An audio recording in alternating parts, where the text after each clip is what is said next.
봉독하신 말씀 마지막 구절, 그때의 사람들이 인자가 구름을 타고 능력과 큰 영광으로 오는 것을 보리라.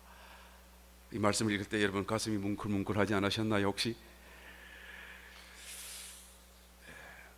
시대가 어지럽고 혼란스러울수록 우리 가운데는 소망과 또 기대와 또 기쁨이 더 넘쳐야 정상적인 그리스도인이 된 줄 믿습니다. 중국발 신종 코로나 바이러스로 인하여서 세상은 다 두려워하고 불안감은 점점 정폭되고 있고 또 점점 가까이 우리를 조여오고 있는 것 같아요. 아주 가까이에서도 지금 코로나 바이러스가 확진되었다라는 소식을 전해 듣고 우리의 마음이 참으로 점점 조여오는 것을 느끼고 있습니다.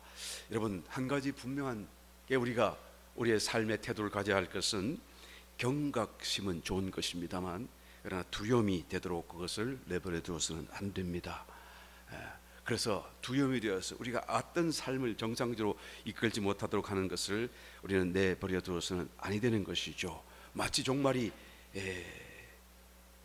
종말의 마지막이 당장 시작될 것 같이 우리가 나도 모르게 생각하고 있고, 또 아니면 혹시라도 저 폐렴으로 나도 죽게 되는 것 아닐까 두려워하게 되고, 또 정말 종말이 시작되기는 한 것인가 또 알지 못해서 두렵기도 하고.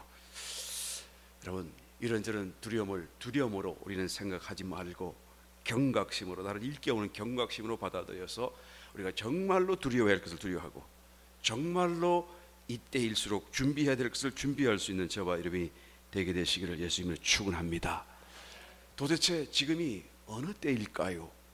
요즘에 온 그냥 그런 방송 매체를 통하여서 또 개인 유튜브나 쏟아지는 인터넷 그런 하나의 어떤 정보들을 통하여서 세상에 거짓 뉴스도 많고 또 뭐 엉터리도 많이 있습니다만, 그러나 특별히 더 많아지고 있는 것은 이 종말에 대한 예언들이 아닌가 생각이 되어집니다. 그래서 심지어는 그냥 조선시대에 있었던 어떤 그런 기록을 통해서도 뭐 하기도 하고, 일본에 있었던 어떤 또 옛날 기록을 통해서도 또 종말이 올 것이라고 얘기도 하고. 여러분, 종말 오는 것은 틀림없습니다만, 그러나 그런 모든 예언들을 주목하기보다는 여러분 성경 예언을 주목할 수 있는 저와 여러분 되시기를 예수님은 축원합니다. 성경 예언보다 더 정확하고 더 자세하고 더 분명하고 더 확실한 것이 어디 있을 수 있겠습니까? 오늘 저는 정말 이 때가 어느 때인가 한번 추측할 것이 아니고 성경에 나와 있는 예언을 통하여서 정말로 이 때가 종말의 한중강에 들어와 있는 것인지, 또 종말은 아직도 많이 남아 있는 것인지, 우리가 이 시대를 분별하고 우리의 신앙적인 태도를 분명히 해서 정말 구할 것을 구하고 믿음을 따라서 두려워하지 않고 깨닫는 심정으로 이 때를 살며 참으로 하나님의 백성다운 삶을 살아가기를 원합니다. 오늘 특별히 많은 말씀, 추측이 아니기 때문에 말씀을 소개해 드릴 거예요. 그러니까 말씀 속에 답이 있고 말씀 속에 모든 해석이 들어있고, 그러니까 여러분 이 말씀을 잘 이해를 하시고 받아들이시고 깨달으셔서 다시 한 번 더 이 마지막 때를 분별하고 말씀 안에 위로를 얻고 소망을 얻고 다시 한 번 더 지혜를 얻어서 이 마지막 때를 헤아리고 살아가는 이 세상의 빛들이 다 되시기를 예수님의 이름으로 다시 한번 축원합니다.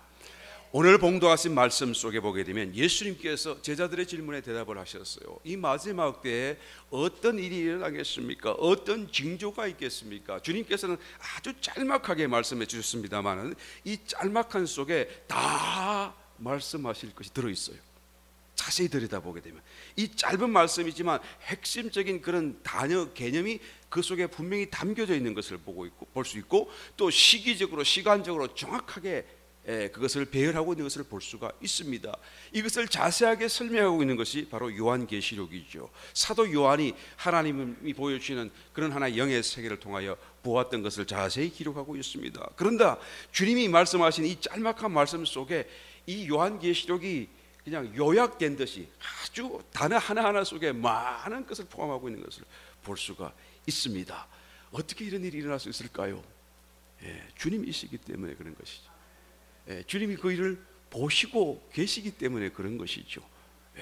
그래서 이와 같은 놀라운 예언적인 말씀을 우리 가운데 남겨주실 수가 있는 것입니다. 오늘 저는 다시 한번 이 말씀들을 통하여서 또 요한계시록의 말씀과 병행하면서 이 마지막 때를 분별할 수 있는, 그래서 주님의 마음과 계획을 깨닫는, 그래서 준비할 수 있는 복된 성도가 되기를 원하는 것입니다.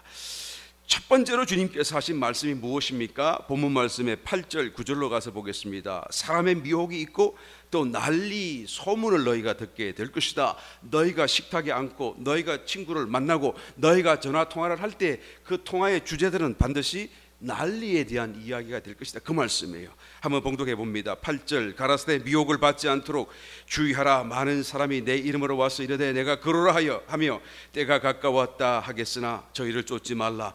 난리와 소란의 소문을 들을 때에 두려워 말라. 일이 먼저 있어야 하되 끝은 곧 되지 아니하니라.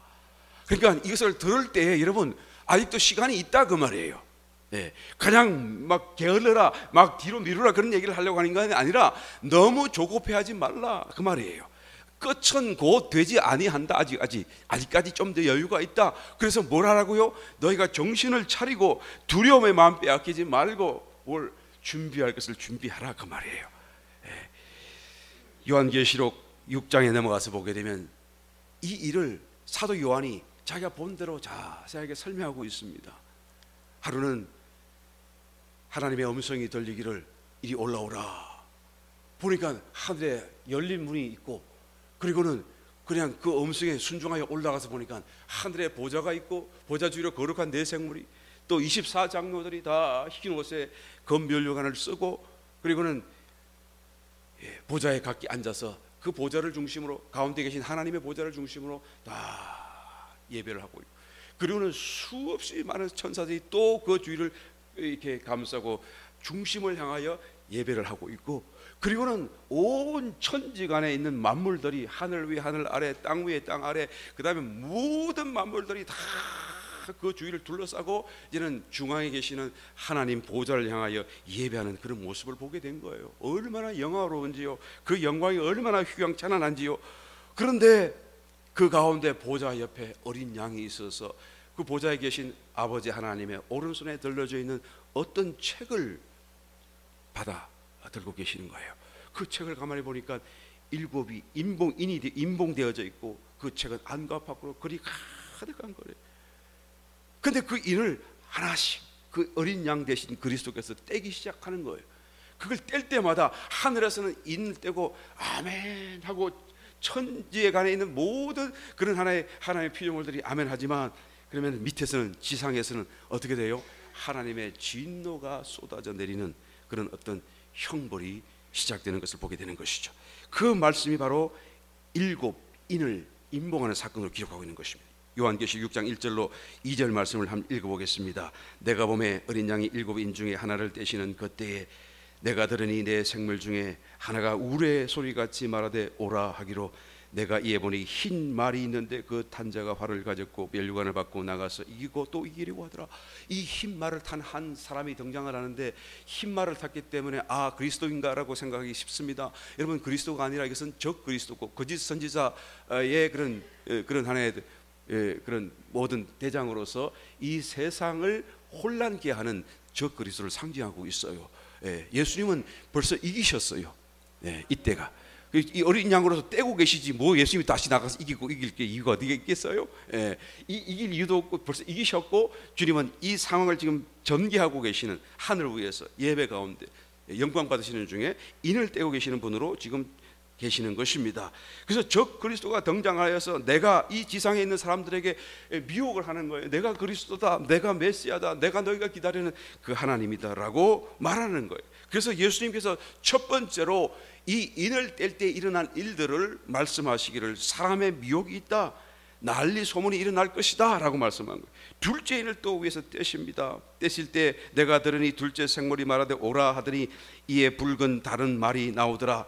그 탄자가 허락을 받아 땅에서 화평을 제하여 버리며 서로 죽이게 하고 또 큰 칼을 받았더라. 이 말씀을 예수님은 본문 말씀에서 10절에서 이렇게 말씀합니다.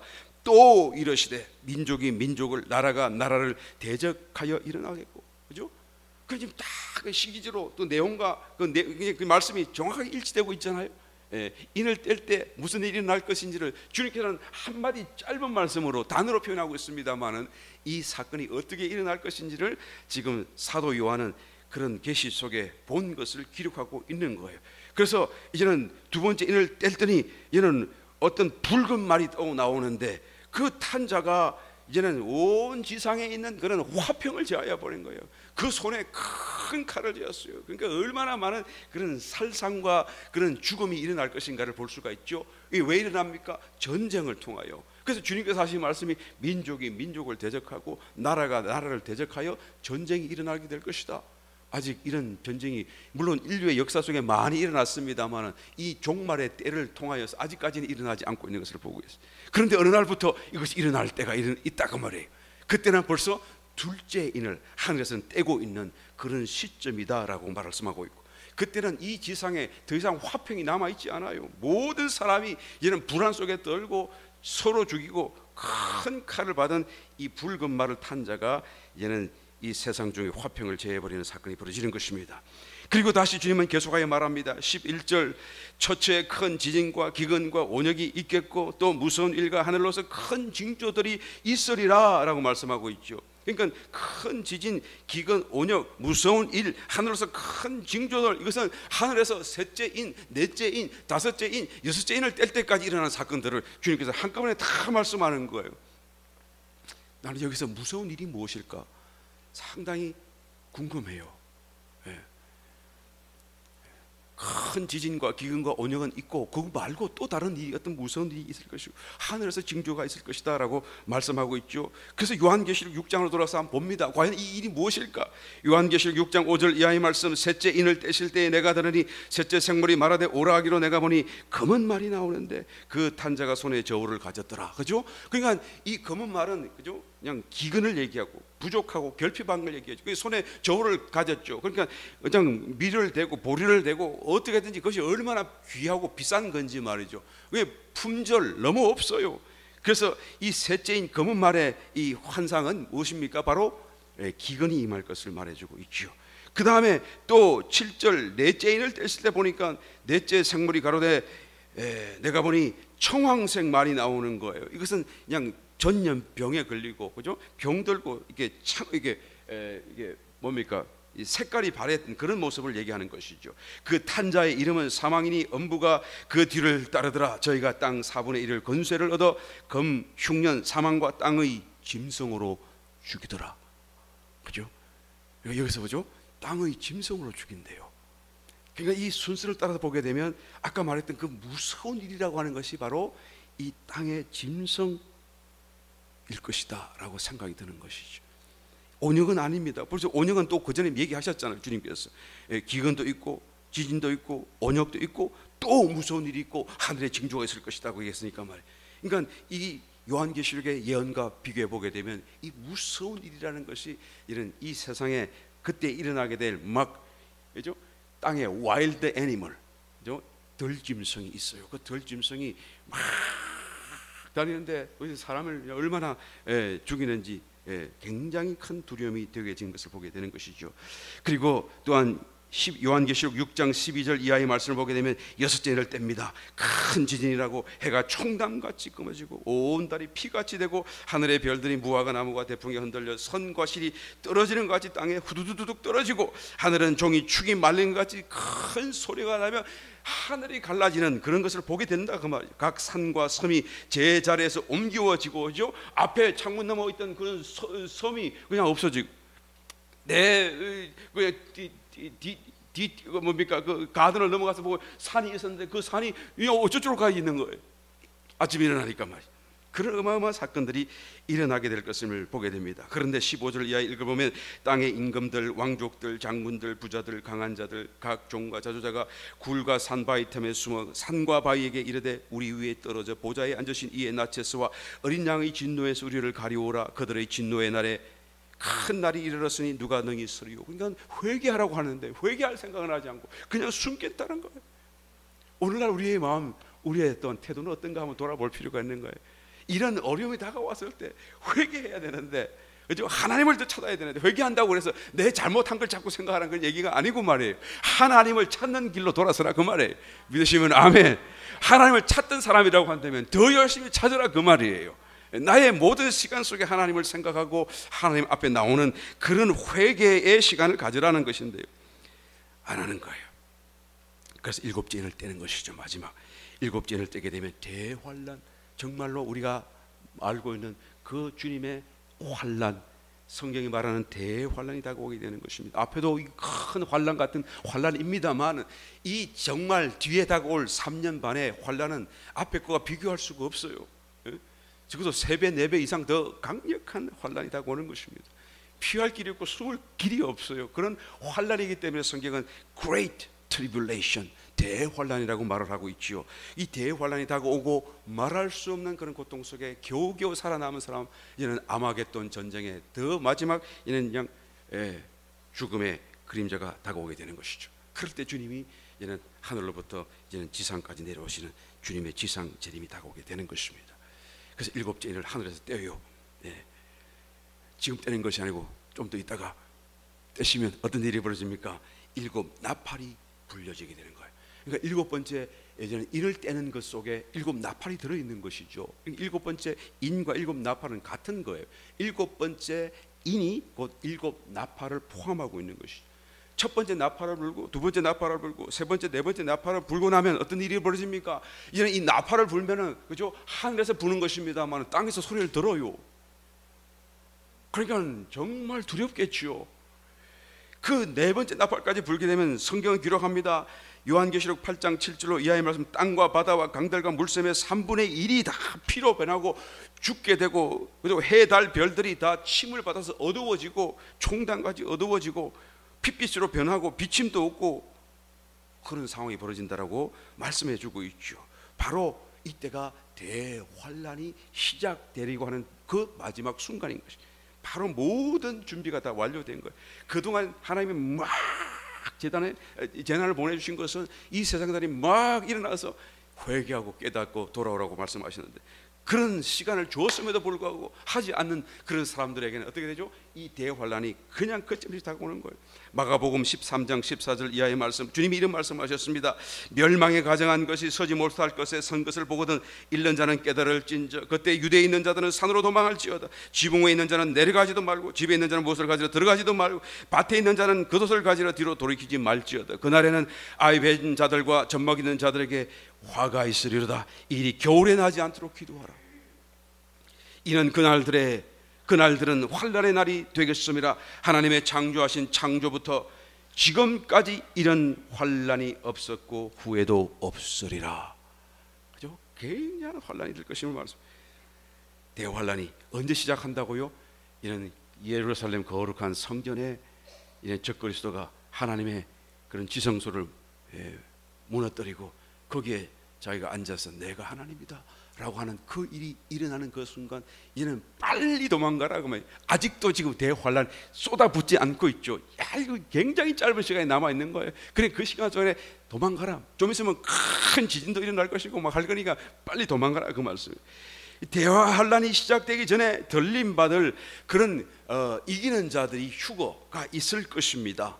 이 대환란에 들어가기 전에 말이에요. 이기는 자들이 휴거될 거예요. 마태복음 24장 36절로 말씀을 찾아보게 되면, 그러나 그날과 그때는 아무도 모르나니 하늘의 천사들도 아들도 모르고 오직 아버지만 아시느니라. 노아의 때와 같이 인자의 임함도 그러하리라. 홍수전에 노아가 방주에 들어가는 날까지 사람들이 먹고 마시고 장가들고 시집가고 있으면서 홍수가 나서 저도 이를 다 멸하기까지 깨닫지 못하였으니 인자의 임함도 이와 같으리라. 그때에 두 사람이 밭에 있으며 하나는 데려감을 당하고 하나는 버려둠을 당할 것이요, 두 여자가 매를 갈고 있으며 하나는 데려감을 당하고 하나는 버려둠을 당할 것이니라. 여러분, 데려감을 당하는 그 그룹 안에 저와 여러분이 들게 되시길 예수님 축원합니다. 그 데려감을 당하지 못하고 남겨둔, 버려둠을 당하는 사람들은 누구일까요? 믿지 않는 사람인가요? 구원받지 못한 사람인가요? 그렇지 않습니다. 그 두 사람이 다 하나님의 정인들이었는데 한 사람은 준비된 자고 이기는 자들이고, 그래서 데려감을 당하는데 언제 데려감을 당합니까? 대환란이 시작되기 전에요. 그래서 주님이 말씀하는 거예요. 그러므로 깨어 있으라. 어느 날에 너희 주가 임할런지 너희가 알지 못함이니라. 어떤 사람은 그냥 대환란 전에 교회가 다 들림 받는다고 그렇게 얘기를 해요. 그러면 주님이 왜 깨어 있으라고 말을 하죠? 왜 주님이 이 말을 그렇게 간곡하게 말할 필요가 있나요? 성도들은 이제는 너희는 귀를 닫고 있으라. 내가 너희들은 다 구원할 것이니까 이제 안 믿는 사람 너희들은 들어라. 그리고 사실 이 말을 할 필요도 없잖아요.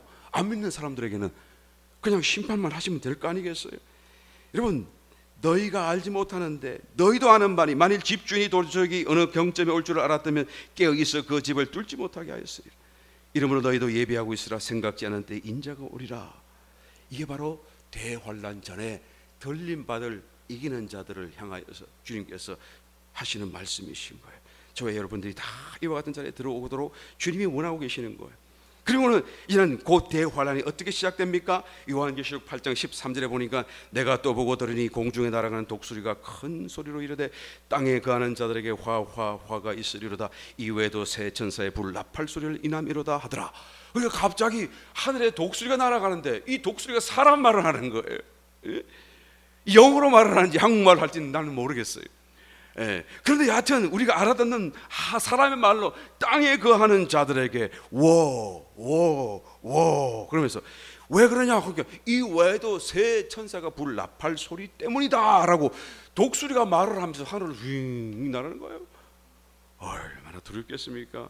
그러니까 곧 남아있는 새 나팔, 그죠? 일곱 번째 인속에 들어있는 네 번째 나팔은 다 빼고 나머지 다섯 번째, 여섯 번째, 일곱 번째 나팔, 이 대환란이 시작된다 그 말이에요.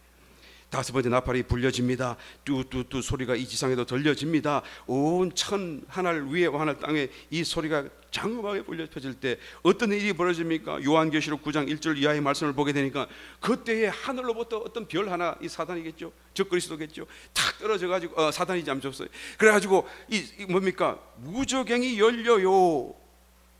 그리고 거기서 황충들이 떼를 지어서 막 올라오는 거예요. 그 황충들이 그들의 대장인 적그리스도를 필두로 따라가면서 막 세상 사람들을 공격하기 시작해요. 여기 때부터는 직접적으로 사람을 공격하고 해를 끼치는 것입니다. 물론 그전에도 사람들이 죽기도 했고 그렇게 했지만 그것은 직접적으로 그것을 겨냥한 건 아니었다고 한다면 이 대환란 때부터서는 직접적으로 모든 환란이 다 사람들을 겨냥하고 죽이고 막 그냥 공격하는 그런 사건이 벌어지는 거예요.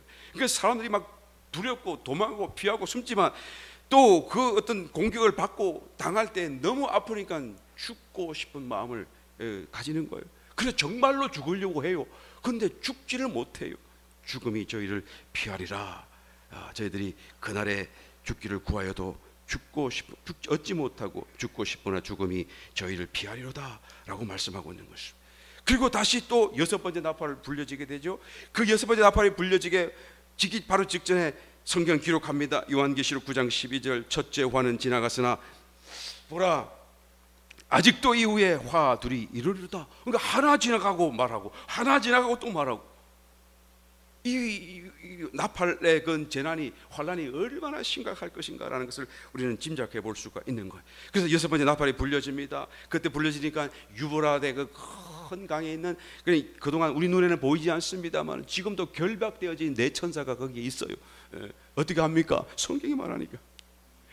우리 눈에는 안 보이지만 네 천사, 악한 천사가 결박되어져 있는데 그날 나팔 소리 여섯 번째 나팔이 불려지게 되면 그것이 결박이 풀어지고 거기서 나와가지고 그리고는 이 세상을 막 휩쓸면 사람의 막 정오심과 분노와 미움이 가득 차서 살상을 막 가하는데 자기를 따르는 2억의 마병대가 있어요. 그 마병대는 아마 살인 특수 병기가 아닐까 생각되어지는, 성경이 기록하는데 너무 자세하게 기록하고 있습니다. 그 모양을 상상할 수가 없어요. 그죠? 그 그죠? 막 사자 같고 막 그 입에서는 불도 나오고 연기도 나오고 유황도 나오고 막 이런 날들 쫙 자세히 기록하고 있는데 그때 지상에 있는 사람들의 3분의 1이 그 입에서 나오는 불과 유황과 연기로 인해 죽게 된다 그 말이에요. 그 짧은 시간 동안에 땅 3분의 1 사람이 죽어요. 이게 뭐 어마어마한 하나의 살상이죠. 이게 죽음을 두고 설파할 여유도 없을 만큼 피하기도 너무 바쁠 만큼, 그죠?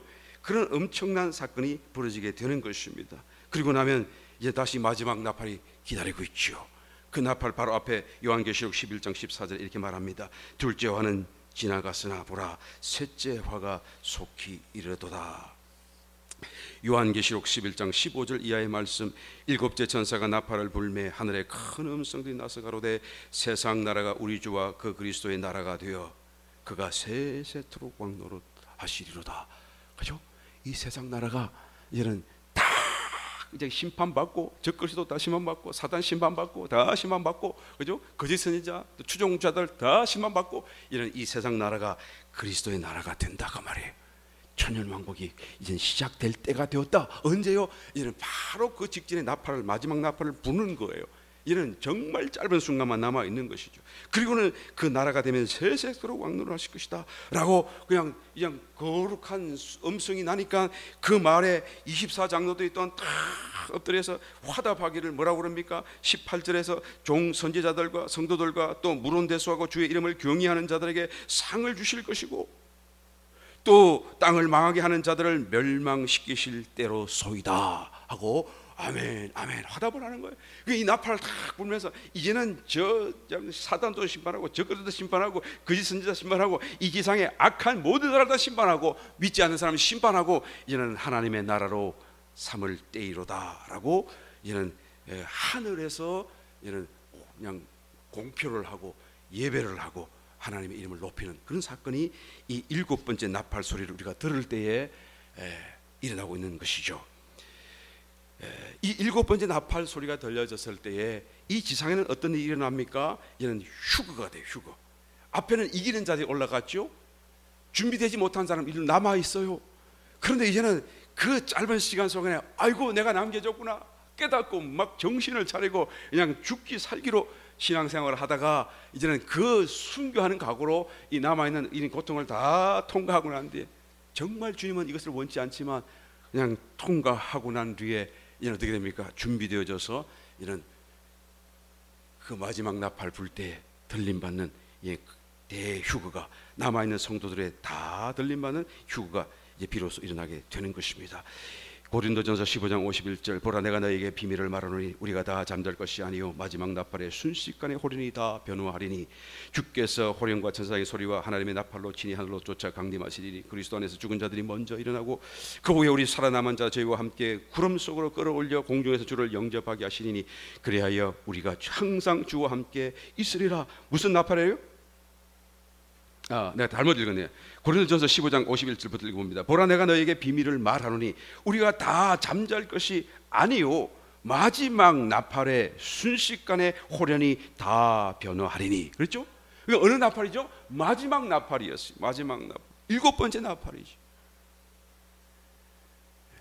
그러나 이 나팔에 들림받는 사람도 물론 행복한 사람이겠습니다만 그러나 주님은 이것을 원치 않고 그 전에 들림받기를 원하는 것입니다. 깨어있기를 원하는 것입니다. 일곱 번째 나팔은 일곱 또한 대접을 포함하고 있죠. 일곱 번째 나팔이 부러지게 되면 그 일곱 번째 나팔 소리와 함께 일곱 대접이 하늘에서 대접이 쏟아져 내리게 되는 것입니다. 이 대접은 마지막 심판이고 완전한 심판이에요. 그 전에 일어났던 심판은 땅의 3분의 1, 바다의 3분의 1, 강의 3분의 1, 하늘의 3분의 1 전부 다 3분의 1만 치셨지만 이제 마지막 이제는 그 대접을 쏟아부을 때는 남겨두신 3분의 1을 다 치시는, 그래서 완전한 심판으로 완전히 남기지 않고 심판하시는 정말 철저한 심판이 바로 이 일곱 번째 나팔 속에 들어있는 일곱 대접 심판인 것입니다. 이 일곱 대접 심판을 요한계시록 16장에서 1절부터 자세하게 설명하고 있어요. 그래서 한 대접을 쏟아부을 때마다 무슨 일이 나고 두 번째 대접을 쏟아부을 때마다 무슨 일이 나고 여섯 번째 대접을 쏟아부었더니 큰 강 유브라데 강이 탁 말라져서 동방에서부터 군대가 어마어마한 숫자의 군대가 이제는 예루살렘을 향하여 진격할 수 있는 그 마른 땅이 드러나서 이제는 아마겟돈 전쟁이 준비되게 되고 그리고는 또 일곱째가 이제는 대접을 쏟아부었더니 이제는 그냥 각 남아있던 섬이 그냥 이제 다 깔아앉아 버리고 산들도 없어져 버리고 여러분 산이 지금 다 있지만 얼마나 큰 지진이 날 것인지 말이에요. 산도 없어질 정도로 그냥 지구가 온통 편편해져 버리겠다고 지금 성경이 기록하고 있는 것입니다. 일본도, 하와이도, 호주도 이때가 되면 더 이상 존재하지 않아요. 그러나 이때가 되기 전까지는 아직도 있을 것입니다. 그래서 아마겟돈 전쟁이 일어날 것과 그 전쟁 가운데 주님께서 지상 재림하실 것을 봉독하신 말씀 마지막 끝부분에 이렇게 말씀하고 있습니다. 21절, 누가복음 21장 21절 읽어봅니다. 그때 유대에 있는 자들은 산으로 도망할지며 성내에 있는 자들은 나갈지며 촌에 있는 자들은 그리로 들어가지 말지어다. 이날들은 기록된 모든 것을 이루는 형벌의 날이다. 그러니까 이 환난 때인 것은 여러분 하나님이 진노를 쏟아붓는 심판, 형벌의 날이에요. 그러니까 우리가 정상적인 성도라고 한다면 이 땅 위에 있을 이유가 없고 있었어도 안 될 때인 것을 여러분 알게 되시기 열심히 축원합니다. 내가 어떻게든 그 사이를 뚫고 견디고 살겠다 그 생각을 버리고 어떻게 했는데 그것 전에 덜림 받도록 하나님이 그것을 원하시는 거예요. 이것은 우리를 위한 때가 아니고 이 지상에 믿지 않는 사람들, 거역하는 자들, 그를 따르는 모든 추종자들을 심판하는 형벌의 날이다라고 말씀하고 있는 거예요. 23절, 그날에는 아이 뵌 자들과 젖 먹이는 자들에게 화가 있으리니 이는 땅에 큰 환난과 이 백성에게 진노가 있겠음이로다. 저희가 칼날에 죽임을 당하며 모든 이방에 사로잡혀 가겠고 예루살렘은 이방인 때가 차기까지 이방인들의 발필이라. 이를 성신에는 징조가 있겠고 땅에서는 민족들이 바다와 파도의 우는 소리를 인하여 혼란한 중에 공고하리라. 그렇죠? 막 그냥 쓰나미가 일어나고 웅웅 거리는 소리가 계속 들려오니까 얼마나 참 두렵고 불안합니까? 사람들이 세상에 임할 일을 생각하고 무서워함으로 기절하는 거예요. 이는 하늘의 권능들이 흔들리겠습니다. 그냥 별들이 후두둑 떨어지기도 하고. 그때 사람들이 인자가 구름을 타고 능력과 큰 영광으로 오는 것을 보리라. 이런 일이 되기를 시작하거든 일어나 머리를 들라. 너희 구속이 가까웠느니라 하시더라. 내 마음에 두려움이 있는가? 아니면 이 말씀이 내 마음속에 큰 기쁨과 소망이 되고 있는가? 여러분 내가 한번 살펴보시길 바랍니다. 내가 두려움만 있다고 한다면 또 이런 주님의 재림의 때가 소망으로 내 속에 여겨지지 아니한다고 한다면 나는 지금 뭔가 준비되고 있지 않은 것입니다. 주님께서 이 말씀을 하시면서 바로 이 모든 일이 일어나기 전에 어떤 일이 먼저 일어나야 될 것인가 라는 것까지 말씀해 주셨어요. 그러니까 얼마나 짧지만 얼마나 많은 것을 포함하고 있는지 모르겠습니다. 누가복음 21장 12절로부터 읽어봅니다. 이 모든 일 전에 내 이름을 인하여 너에게 손을 대어 핍박하며 회당과 옥에 넘겨주며 임금들과 관장들 앞에 끌어가려니와.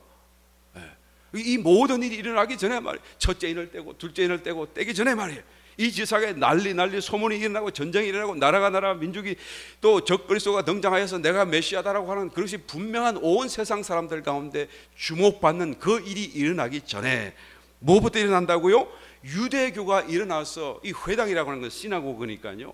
그러니까 예수 믿는 사람들을 잡아다가 심판하고 자기 마음대로 감옥에 넣어주고 세상 권력자들이 또한 연결되어져서 그들을 인정해주고 그들이 하라는 대로 다 그냥 이름을 엉뚱한 그 명분을 붙여서 감옥에다 집어넣는 그런 일들이 일어날 것이다라는 거예요. 여러분 물론 순교자가 지금도 있고 지금도 핍박받는 자리 있는 줄 우리가 알고 있습니다만 이때 이 말씀은요 유대교가 핍박하는 것을 얘기하는 거예요. 유대교가 이제 공공연하게 드러내고 기독교를 예수 믿는 사람을 핍박하는 때가 일어날 것을 얘기해주고 있는 것이죠. 지금 아직까지 그런 일은 없잖아요. 지금도 속으로는 핍박하고 있습니다만은 그러나 이렇게 겉으로 자기들이 예수 믿는다고 붙잡아다가 심판하고 그리고 옥에다 넘겨주는 일은 아직까지는 일어나지 않고 있는 것을 보게 됩니다. 또 계속하여 말씀을 합니다. 16절 심지어 부모와 형제와 친척과 벗이 너희를 넘겨주어 너희 중에 몇을 죽이게 하겠고 또 너희가 내 이름을 인하여 모든 사람에게 미움을 받을 것이나 너희 머리털 하나도 상치 아니하니라. 그렇죠? 우리의 부모가 형제와 나의 친한 친구가 나를 배신하고 나를 죽음 가운데 내어주고 예수 믿는다라고 발각되게 하고 그리고 심지어는 죽게 만들어버리는 이런 사건이 벌어지는 거예요. 여러분 이 말이 쉽지 않으면 상상해 보십시오. 얼마나 괴로운 사건인지 몰라요. 마음에 말할 수 없는 그죠? 나의 혈육이 나의 가장 친한 친구가 그죠? 나로 하여금 이런 배신을 겪게 하고 또 죽음 가운데 나를 노출시키는 일들이 일어나게 될 것이다 라고 말하는 것이죠. 여러분, 이런 일들이 아직은 구체적으로 일어나지 않았습니다. 그러므로 이 주신 예언과 사건들을 통하여 우리가 예견해 보건대 아직도 첫 번째 인은 떼어지지 않았습니다. 아직도 하늘나라에서는 어린 양 예수님을 중심으로 예배하고 있는 줄 믿습니다. 하나님께 영광 올리고 있는 줄 믿습니다. 그리고 이제 곧 그 손에 드신 7 인봉한 책을 뗄 날이 매우 가까웠다는 것을 말할 수 있겠습니다만은 아직도 첫 번째 인은 떼지 않았다는 것을 우리는 알 수 있겠다라는 것이죠. 주님이 이 마지막 때에 징조왔던 일어날 일들을 말씀하시면서 몇 가지 비유의 말씀을 주셨어요. 그 중에 우리가 잘 알고 있는 비유가 무화과 나무의 비유죠. 무화과 나무의 비유를 누가복음 21장 29절로 이하에 말씀합니다. 너희가 무화과 나무와 모든 나무를 보라. 싹이 나면 너희가 보고 여름이 가까운 줄을 자연히 알지 않느냐. 이런 일이 일어나거든 하나님의 나라가 가까운 줄을 알아라. 이 무화과 나무가 이스라엘의 국화잖아요. 이스라엘이 민족 없이 나라 없이 국가 없이 나라 없이 2000년을 유리방황하다가 그 적국 한 가운데서 나라를 세우게 된 이 기적적인 사건이 무엇을 말하죠? 바로 이 예언을 얘기하는 것입니다. 너희가 알라 그 말이 1948년 5월 14일 바로 엊그제 같은 일인데요. 벌써 70년의 세월이 지나가고 있어요. 지금 주님이 언제 와도 오실 수 있는 상황인 것이죠. 그 다음에 혼인잔치의 비유를 말씀해 주셨습니다. 마태복음 22장에 보게 되면 그리고 신부가 있고 그리고는 많은 사람들이 청함받은 손님으로서 그 혼인잔치에 들어가요. 또 마태복음 25장에 보게 되면 열처녀의 비유를 말씀하고 있습니다. 그때 많은 이제 그 성도들을 하나님이 대비하여 예표적으로 말씀하기를 열처녀와 같다라고 말씀하고 있는 것이죠. 그 중에 5은 슬기롭고 5은 미련하다라고 말씀하시죠. 그래서 미련한 5 처녀는 혼인잔치에 참여하지 못하고 지상 위에 남겨지게 되고 또 슬기로운 5 처녀는 혼인잔치에 참여하게 되는 것이죠. 그런데 참여한 이 슬기로운 5 처녀가 신부입니까? 아니잖아요. 신부는 혼인잔치에 이미 다 준비되어져 있고 그리고 신부는 가마에 태워서 이 5명의 슬기로운 처녀들과 함께 혼인잔치에 들어가게 될 것이라고 말씀해 주고 있지 않습니까? 자세히 보시길 바랍니다. 그러니까 신부로서 주님을 드러날 사람도 있고 신부의 친구로서 드러날 사람도 있고 또 그 혼인잔치에 손님으로 올라갈 성도들도 있고, 그죠? 우리의 영광이 어떨 것인가, 우리가 이기는 삶을 살 때 어느 정도 이길 것인가 라는 것이 각기 다 다르지만, 그러나 여하튼 신부가 아니다 할지라도 또 친구일지라도 친구가 아닐지라도 심지어는 객이라고 할지라도 이 자리에 들어가는 사람들은 정말로 축복된 사람 아니겠습니까? 정말로 행복한 사람들 아니겠습니까? 여하튼 준비된 사람들만이 들어갈 수 있다는 것을 말씀해 주고 있어요. 이것까지라도 이 정도로도 준비될 수 없느냐라고 말씀하고 있는 것이죠. 그러면서 주님께서 오늘 말씀하신 말씀 속에 또한 마태복음 24장 37절로 이하에 노아의 때와 같이 임한다라고 하는 결정적인 하나의 비유의 말씀을 전거해 주셨어요. 이 노아의 때와 같이 마지막 때도 그와 같을 것이라고 하신 그 말씀은 정말로 강력한 경고이시죠. 모두가 깨어나서 준비되기를 원하시는 거예요. 왜 이렇게 자세하게 마지막 때에 일어날 일들을 예언하시고 보여주실 필요가 있습니까? 그 이유를 말씀하시는 거예요. 너희가 이와 같을 것인데 견딜 수 없을 것이다. 만약에 그때 견딜 수 있다고 하면 지금은 조금만 견뎌도 훨씬 더 많이 준비될 수 있을 것이다. 그 얘기를 하시고 싶은 거예요. 깨어나라는 것이죠. 모두가 깨어나서 준비되기를 원하신다는 말씀이죠. 마태복음 24장 37절 이하의 말씀을 읽어봅니다. 노아의 때와 같이 인자의 임함도 그러하리라. 홍수 전에 노아가 방주에 들어가던 날까지 사람들이 먹고 마시고 장가들고 시집가고 있으면서 홍수가 나서 저희를 다 멸하기까지 깨닫지 못하였으니 인자의 임함도 이와 같으리라. 그때에 두 사람이 밭에 있으며 하나는 데려감을 당하고 하나는 버려둠을 당할 것이요 두 여자가 매를 갈고 있으며 하나는 데려감을 당하고 하나는 버려둠을 당할 것이니라. 그러므로 깨어 있으라. 어느 날에 너희 주가 임할는지 너희가 알지 못함이니라. 너희도 아는 바니 만일 집주인이 도적이 어느 경점에 올 줄을 알았다면 깨어 있어 그 집을 뚫지 못하게 하였으리라. 이러므로 너희도 예비하고 있으라. 생각지 않은 때에 인자가 오리라. 여러분, 이 예언의 말씀, 우리의 강력한 경고의 말씀이기도 하지만 또 다른 한편으로는 정말 놀랍게도 이런 많은 수많은 경고와 또한 계시의 말씀을 주셨음에도 불구하고 또 이 종말, 바로 이 대환란 직전에 이와 같은 하나님 말씀에 기록된 대로의 그런 어떤 재난과 어떤 표적을 보여주심에도 불구하고 문제는 이 말씀대로라고 한다면 깨어 있지 않을 사람은 깨어 있지 않을 것이다. 주님 오실 그날까지, 그 순간까지, 그 말이에요. 내가 깨어 있지 않을 사람이라고 그랬어요. 깨어 있지 못해서 못하는 것이 아니고 변명하지 마세요. 변명할 수가 없는 거예요. 깨어 있지 않으려고 하기 때문에 깨어 있지 않게 된다, 그 말이에요. 그래서 깨어 있지 않을 사람은 주님이 재림하시는 그 순간까지도 깨어 있지 않게 될 것이다라고 지금 얘기하는 거예요. 정말 놀랍고도 두려운 사건이 아닐 수가 없습니다. 그래서 마침내 그 환란 속에 빠져들게 될 수밖에 없고, 그 환란 속에 이제는 고통 속에서 이는 마침 그 말할 수 없는 고통을 다 당하고 난 뒤에야 깨어나서 주님의 지상 재림하시기 바로 직전에 성도가 들림받게 될 것이다 라고 말하는 것이죠.